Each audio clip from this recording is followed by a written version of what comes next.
Hello, this is Mayor Chris Bollwage, and I'd like to welcome you to another edition of Our City. Please keep in touch with our social media accounts to get more information on any upcoming events that exist in our city, or you can call our public information office at 908-820-4124. And for this little chat here in the city of Elizabeth in Our City, I'm pleased to be joined by Elizabeth's own DJ Cool V. DJ, welcome to the show. All right, how you doing, man? See you all the time on the streets and performing, and you know, we did the street thing with you a while ago. One of the best moments of my life, man. Yeah, you had fun doing that, right? Yes. So tell me about, where'd you grow up? Tell me about yourself first. Well, you're not a shy guy. Yeah, no, I'm not a shy guy. Yeah, I grew up in actually 3 parts of Elizabeth. You know, Jefferson Avenue, Adams Avenue, Walnut Street, but I grew up in the projects downtown with Gloria Manor. So we named the street there. Yes, that's because that's where it all happened. That's where it all happened for you. That's where the magic happens. So did you go to school here and everything too? Yes, Elizabeth High. Well, I went to School 1, Grover Cleveland, Lafayette, Jefferson, Elizabeth High School. Well, you kept getting thrown out or what? What's no, because I'm only kidding. I'm only kidding. All the schools were separate back then, so we had to because there was nothing together. Yes. Today they're all together now. It's up to 8th grade. No middle schools anymore. Wow. That you had to go through and all we those even changes. went to Baton too, because we all had to go to Baton for one market period. For like, was it a school closure or something? No. Every school in Elizabeth, every middle school went to Baton for one market period to integrate everybody to get ready for the high school. Really? Yes. I learned something new. I didn't know that. Man, yeah, man, I'm deep in it. You're well-rounded in the system. Well-rounded in the system. So the reason you're here, DJ Colby, not because you're from Elizabeth, which you're a great guy, but it's also the 50th anniversary this year of hip-hop. Yes. And, you know, as a kid who grew up with not hip-hop, you know, Beatles, Rolling Stones, stuff like that. Yes. Tell me about hip hop. How did it start? How did it get going? Give me your thoughts on it. Well, hip hop is really a culmination of a lot of things that started everywhere around the world. And the renaissance of all of these things settled in the Bronx. And then in the Bronx, the inspiration to the youth is what spawned this thing we now call hip hop. So, but it wasn't called hip hop when it started, never called right? Hip hop, no, because none of the things DJing didn't start in the Bronx, breakdancing, rapping. So these all started at different places around the world, and then we would call the catalyst. Pigmeat Markham in the 1960s, 1968, 69, he moved to Bronx, New York, but he had a hit rap record that was out, but it wasn't called rap. He was rapping on it. And then I guess, from there, Kool Herc and everybody was doing parties up there. And that spawned the youth to start doing all the things that the grown-ups were already doing. Do we have any idea who coined the term hip-hop? I couldn't even begin. Probably the Last Poets. Some media group somewhere, right? Nah, the Last Poets are probably on record as the first ones saying it. Okay. Now, how did you start? Because you're a little younger than 50 years of hip hop. Yeah. I'm only you're a mere kid. I'm 56 years old. But my beginnings in hip hop actually rooted right in Elizabeth, New Jersey. My father was a DJ. My 2 uncles were DJs, but they were in Long Island, New York. But they did live in Elizabeth with us at one time. But when they got older, they moved to New York. But that inspiration came to me as being a DJ. I did my first party in like 1978 at where we got the street sign at. And from there, I caught the bug. In 1979, when hip hop really exploded, I was doing parties with my father. So what's your basically your your area, in all the northeastern New Jersey? You go I all go around? all over the world. I've been all over the world, man, a couple of times. Only place I haven't been right now is Africa, Russia. Well, that's a good thing. The second part, anyway. Well, I'm just saying these are the places I haven't touched foot on the soil. Right. Everywhere else, I've put my feet on the ground. Okay. I touched down. Now, you have all the equipment and everything. Actually. Yes, Yeah, so, everything. I have a studio. I had a studio for about 20 years in Elizabeth. So when you get a call, because you're in demand, Yes. How do you got to manage? How do you weed all that stuff out? Who do you know is real? I guess is what I'm trying to say. Yeah, well, I used to have a manager, but I kind of manage myself now because I've learned to navigate in this business. And I'm on the radio every day with Roxanne Shante on the Have a Nice Day show. So we basically, people now I'm in demand, so they call. And I got an 800 number, so it don't cost nobody nothing to call me. There you go. Now, did you start with this type of music? No, right? No, I started because your father wasn't doing hip hop. Yes, no. I started playing every kind of music, and that's why I'm kind of genreless when it comes to music. But the hip hop part about it, and the rap music part, started for me in about 1985 in the music business. I was doing it before then, working all around the city, in Jersey and everywhere else in New York, but 1985, I got a break from a guy from Elizabeth called Abdul Tariq, and our first record was called Education. And we did it with a big producer that was out of his group was called Crown Heights Affairs. His name was Burt Reed, and the record got real hot in the garage, Paradise Garage in New York. And then I bought Biz out here, Biz Markie. Rest in peace. So I brought him out here, and then we got together and we got with Roxanne Shante. He got with Roxanne Shante, did his first record, and then she took us all on tour with her as we got bigger. And I'm still with her to this day. So you got favorite artists in this business? Nah, I couldn't say I have a favorite artist, but my favorite group of all time is probably Naughty by Nature, also from Jersey, East Orange. East Orange. Yes. I was watching a football player from East Orange last night. Yeah. Jabril Peppers. Woo! Yeah, he was playing last night. So I was like, yes. When you said East Orange, you kind of like. Oh, man, because that history of hip hop, it circulated through here. And we also have a Grammy, in the Rock and Roll Hall of Fame, Ed Fletcher, Duke Booty is from Elizabeth.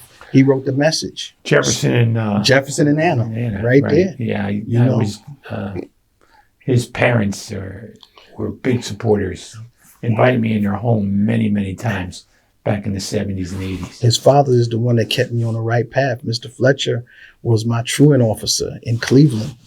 So when he was living, I was in the 7th grade and I was getting a little trouble, and he put me on the right path because I was getting suspended. He said, "Nah, man, you're not going to get suspended. You're going to come in my office every day and you're going to sit with me." And he sat me in his office every day, and I had to explain to him he said, "What you want to do, how you want to do it." And I really got on track after that. Well, we hope to do something in his name over at that corner at some point in the future. We have to. Yeah, we have to. The Fletcher family has gone back many, many years in Elizabeth. Education-wise, inspiration-wise, and like I said... And he passed away, about 2 years ago? Yes. Yep, January. Yep. Yeah, so... I made a record with him, too. You did? Yes. 1987, we made a record together called Life on the Streets. So what kind of music would you like if it wasn't hip-hop? Should I even ask that question? I like it all because, I listen to the Beatles and the Rolling Stones, too. I listen to all music. I'm really a person that when I'm driving by myself, I listen to Billy Joel. I listen to James Brown. I listen to, Marvin Gaye. I listen to all of it. So it's all in me. And I'm from Elizabeth, New Jersey. I went to Anthony's School of Music that used to be on Elizabeth Avenue. No, you remember? Oh, there's a blast in the past. See? Oh, there you go, my friend. I went there. I started guitar there when I was about 9 years old, 10 years old. Oh, yeah. Yes, I used to go there. Right down the street here. Yes. Avenue. Sure. Right on Elizabeth Avenue on the corner. Right. I was there. So for young people who may be listening and would like to get involved in the music industry, and how do you get a leg up? How do you gain recognition? It's not easy. It's not easy, but it's easier because now you don't need a record label to promote you. You can promote yourself and do a lot of hard work and just being not shy and getting in front of the camera. You can get on Twitter and YouTube and do what, and somebody will see you. I mean, talent is going to come through no matter what. You can't hold good talent back. So if you got talent and you just hawk yourself on social media, someone's going to figure it out. They'll figure it out. They'll figure it out. Don't just get on there. Get on there. I'm learning because I'm not really a social media Well, you didn't person. start with social media I didn't start naturally, with it. no. So I just started working in the studio and working at home. And then you had to come with, and somebody had to actually believe in you and take you to a person that had the key. And now you don't have to. Who was that guy or gal for you? That guy was Abdul Tariq and Elizabeth. He took me to Burt Reed, and that inspired me to make records because I was DJing already. But he told me he was going to make me a star. He said, I'm going to make you a star, V, you good. And we went and made a record, man. And like I said, the record wasn't a big seller, but it was big in the clubs. But it gave me the inspiration to understand the studio. Do you share your birth name, by the way? Yeah. Vaughn Lee. Vaughn Lee. Vaughn Lee. Okay. Yes. Just wanted to, yes. Didn't know if I should ask or not. Oh, yeah, you know, I know. Everything's on board right now. Everybody knows me. So young people can start, like you just said, on social media. You don't have that luxury, Yes. but you can encourage other people to do that if Yes. they're driven. Yes, if they're driven. And that's the key part. Sometimes we need to have the inspiration in the community to bring the drive. And if a lot of kids, like a lot of more kids knew the history of Elizabeth and music, they would be more driven because then you know that people from here made it and made it big. You know, some of the Platters were from Elizabeth, New Jersey didn't know mascot. that. Yes, man. So, you know, like I said, Duke Booty is from Elizabeth. Ed Fletcher, me, you got the Point Blank MCs was really some of the young guys of Elizabeth, New Jersey that made it. The first person that won in rap on the Apollo was Little Eli. He's from Elizabeth. And one of the best hip hop promoters in the 80s was a guy named Ahmed. And we all kind of came through him because he's the one that was giving the shows and the parties. And it's Salam Ismail's brother. Used to give the parties because they would get the venues and we could hone our talent in those venues. So, DJ, we talked about one thing that's changed, and that's the ability to market yourself on social media, which was not there when you started. Yes. So how else have you seen the industry change from your vantage point? I've seen more entrepreneurship. I've seen people grow their businesses from a young age, like, you know, getting a company started, believing in yourself, go open up a store or selling t-shirts to promote your brand. You know, I'm learning right now that from younger people that just do it, man. Just do it. Whatever it is, just do it. And if you believe in yourself, others will believe in you sooner or later. So the changes, do you see more changes coming in the industry going forward? Do you see the music changing? Do you see it's... Well, the music is going to change. Because it has. It's changed drastically, but... Even the rapping is not as much rapping anymore, right? It's more feel. Right. It's more feel, but if we're not out here sharing our experiences, they're going to go by the feel. What they feel and what we feel is two different things, right? So if we get somebody in the middle of both feelings, we can hone in on both audiences. But as long as we separate ourselves and leave them by themselves, their feelings is going to be their feeling regardless, just like we had a feeling coming up. My father told me this wasn't going to last. And he did, right? He said, yes, he said where you going, kid? He said, this is not going to last. He said, just keep playing the music. You know, that rap stuff ain't going to last. But as the years went by, he believed in it more, but he never stopped me from chasing that dream and bringing people to the home that wanted to be artists, because I'm a part of a lot of careers. A lot of people, you know, Jay-Z used to come to my house and record. I mean, Big Daddy Kane, you know, everybody was at the house. Technotronic, you know, all kinds of groups, reggae artists, everybody would come to Elizabeth to my house and record. So in essence, the changes are going to keep coming, and it's going to be driven not only by the artists, but by the people as well. The people are the most important part of anything that we do, because the people are the consumer, the people are the supporters, the people are your audience. So we always have to cater to the people. So tell me some of your favorite things that you've produced or you've done. I mean, you've done some albums and singles. So my biggest record is You Got What I Need. You know, so Just a Friend by Biz Markie. Just a Friend. That's my biggest record. I mean, that I produced. You know, but I'm an author too, so I have 3 books out now, and I write about these stories. You know, with help of the Hip Hop Hands Foundation, Lucio Dutch. We put out these books to bring back the literacy part, because people aren't buying books no more, not physical books. They get them on audio. In some books. states, they're burning them. Yeah, this is what I'm saying. So you have to really, that's an art, turning pages and looking at a book and feeling it. So we write books and we put them out and we tell these stories about the music so that people will know. And it's also the scrolls. The scrolls never go away. So what's your signature technique? What, as far as what? DJing? In your performances, yeah. My signature is read the crowd, give them what they want, but also make sure you give them what they need. So I give them all the records they want to hear, but I got to throw in some records that you might not know about, and I got to test them in on you and make you understand there's more music than top 40. What about women in this industry? I believe that the women are running the industry right now as far as hit records. The women have solidified themselves, which the talent was always there, but this was a male-driven industry. So I've always been in support of the women, and I'm, like I said, I'm with Roxanne Shante every day, and we come up behind her and our crew. She doesn't come behind us. We come behind her. And I'm on the radio with her right now every day from 4 p.m. to 7 p.m. So, and having the best time of my life. So I'm so glad for the women that are getting recognized right now and the talent coming up. It didn't start that way, though. No, right? no. But the talent was always there, but they weren't recognized. That's right. Yeah. So the women, I'm so glad that they coming out right now, getting recognized, and they deserve it, because the women are the backbone of the country. This is what we do, you know. So V, tell me about some of your exciting collaborations. You just mentioned Shante, but what other? You mentioned Jay-Z as well. Oh yeah, well the records I did with Jay-Z, we didn't put them out, but he told me I could have them. But but like, cause Kane had brought him to my house to record. But I've collaborated with Cool G Rap, who's one of the hottest artists. I did music for the Oprah Winfrey Show at one time. You know, her last 2 seasons, I think it was. So the music you would hear going into commercial, we produced that right here in Elizabeth.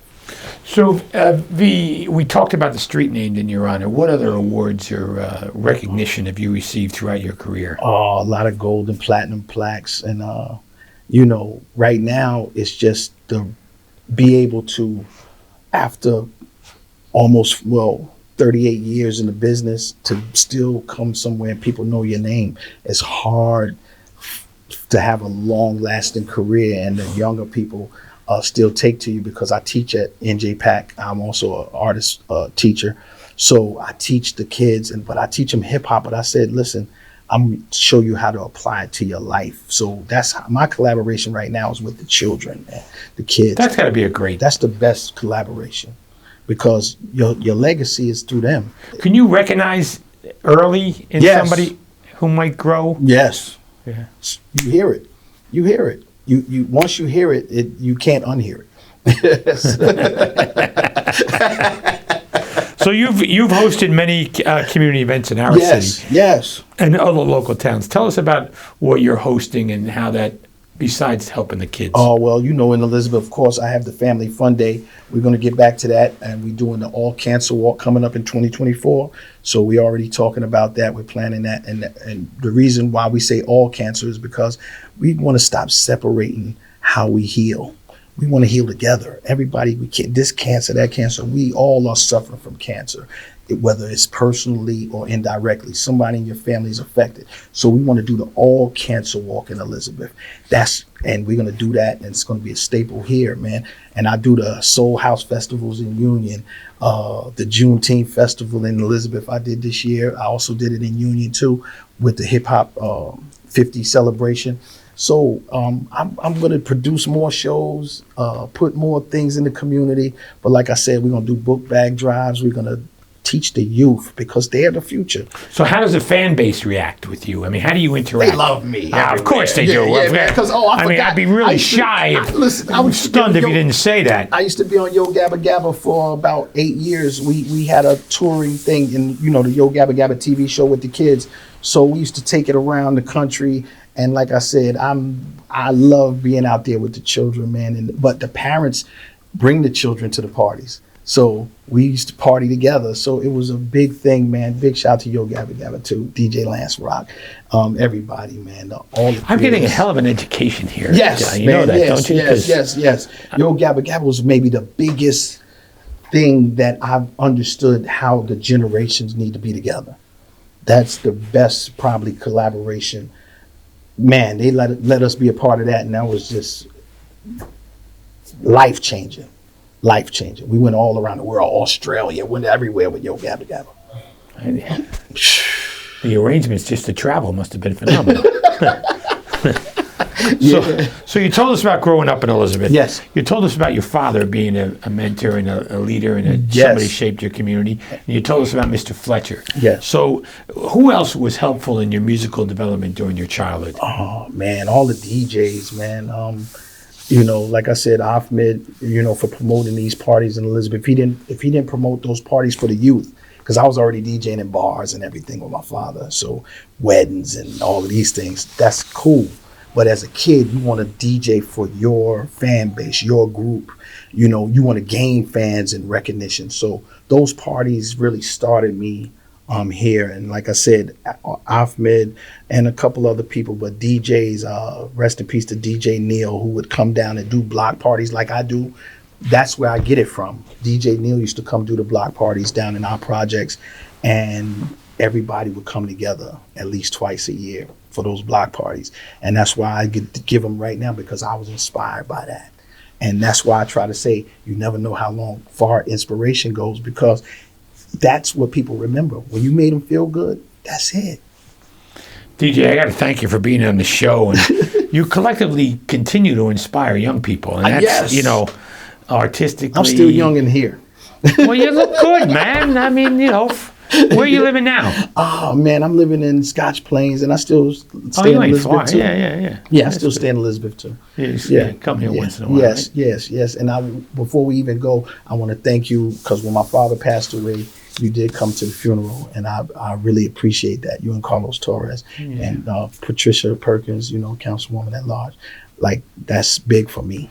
Well, listen, I want to thank you for all of your commitment back to the city of Elizabeth, especially to the young people. Well, I can't take the credit by myself. Me and my brother Prav, we do the events and we put it back in the community. So we do the Easter events. We used to bring the magicians out for the kids. And so before we close, what do you think of Hamburger?